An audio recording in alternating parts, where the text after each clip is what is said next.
Hey everybody, welcome to Unhacked. I'm Robert Lubin, the Director of the Security Operations Center at Abacode Cybersecurity and Compliance. We'll be here on Thursdays at 4 p.m. Eastern Time to take you through a cyber topic of the week. You can apply to your own security and your compliance framework. Okay. So today, first topic, we're going to talk about some ransomware, commonly known as Ryuk. So Ryuk was first observed back in a while, all the way back in mid-2018, and made some major headlines in December of that year when it infiltrated Tribune Publishing, essentially crippling their newspaper distribution nationwide. So Ryuk is what we would call a big game hunter. It targets large enterprises, government institutions, healthcare providers. And why do we call it a big game hunter? Really, they're looking for exceptionally large ransoms, also with high likelihoods of payoffs. Okay, so how does it work? Well, generally, Ryuk's initial delivery mechanism is going to come by way of a malicious document or a maldoc delivered via phishing email. So these emails are going to include wide range of subjects that could be anything from like unpaid invoices, tax forms, payroll documentation, even things about parcel shipments, among many other subjects. Something else that we see also with these emails is oftentimes they'll utilize current events to kind of piggyback on a theme of an email. For instance, right now you might see some things on COVID-related topics, right? Maybe like the CARES Act or PPP. Sorry. The email from address could also be generic, but it could also be tailored in more of a spear phish.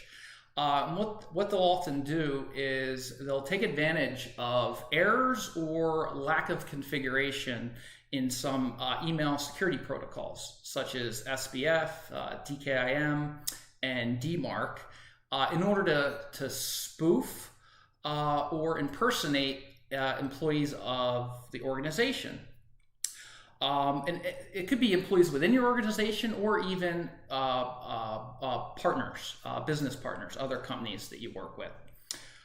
So they could also use accounts that are already compromised from within your organization, or again from some of those providers or business partners that you deal with on a regular basis, and really tailor those emails, really more of a spear phish as opposed to a generic phish. Okay. Now, as far as the malicious document with the email, that could either be attached directly to the email, but what we see more often now is that it's not attached to the email. Rather, there's a hyperlink embedded with the email.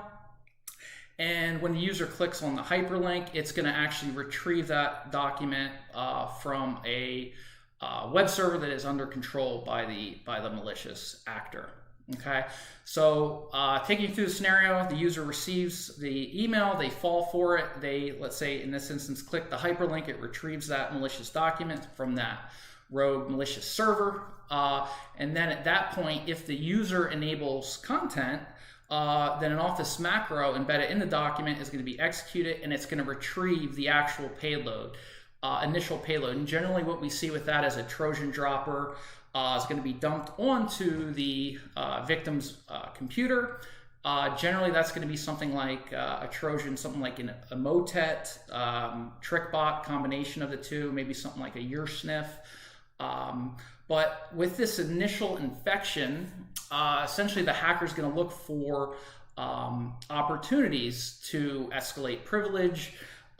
They're trying to move laterally. If they're able to get that admin account, they're going to start doing things like disabling backup processes, turning off antivirus, and really they're looking to spread and infect other computers on the network, with particular attention to, they're really trying to get a lot of those servers that are critical.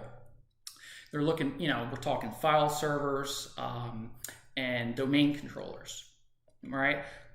Really, they're looking to get as much of a foothold on the network as possible. Sometimes they could be rooting around in your network anywhere from, it could be hours all the way through months, right? They're really trying to get as much of a foothold as possible to make it to kind of compel the victim to pay the ransom.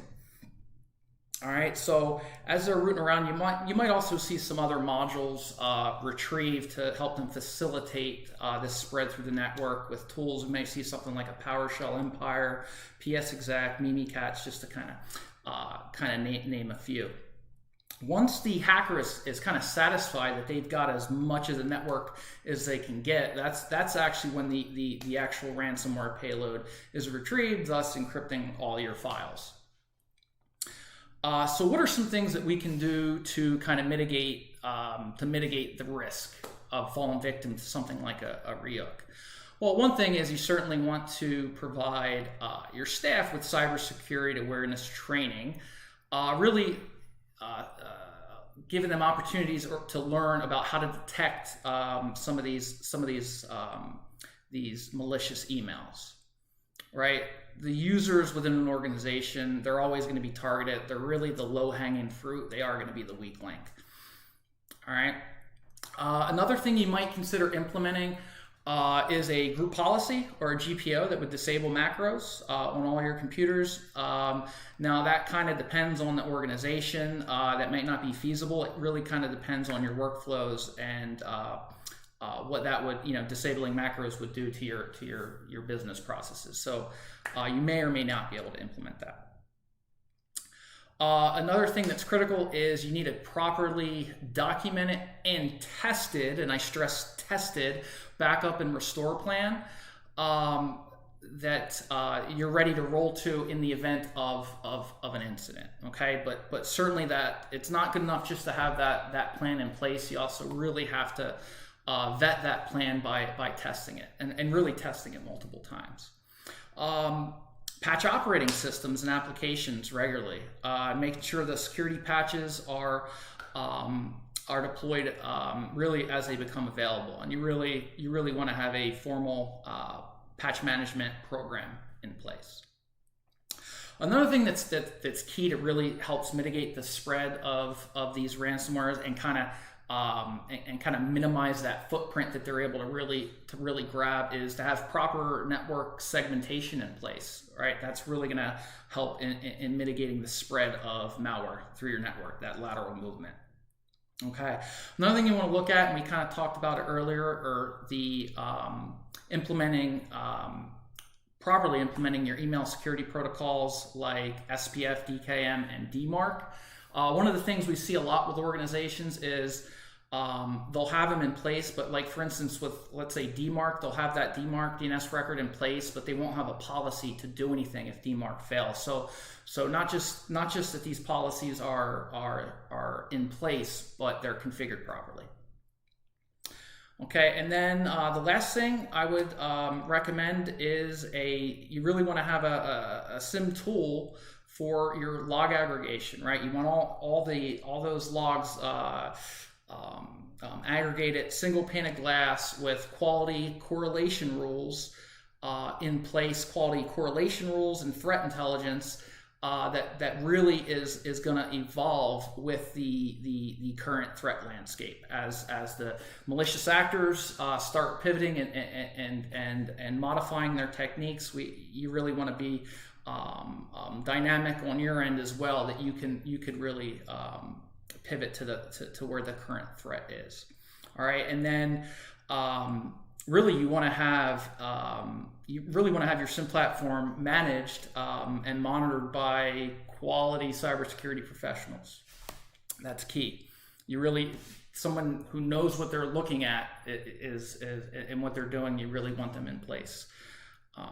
Okay, so in closing, I would like to thank you for joining me. I'll be here Thursdays at 4 o'clock Eastern, where we'll talk through another topic of the week.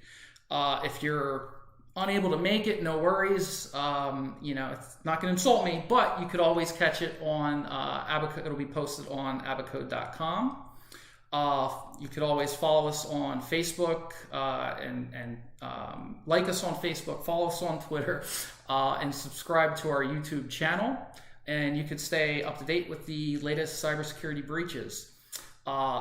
I'm Robert Lubin. Oh, sorry, there's a question mark in there. I'll have to remove that. I'm Robert Lubin, Director of the Security Operations Center at Abacode. So thank you for joining us at Unhacked. Take care.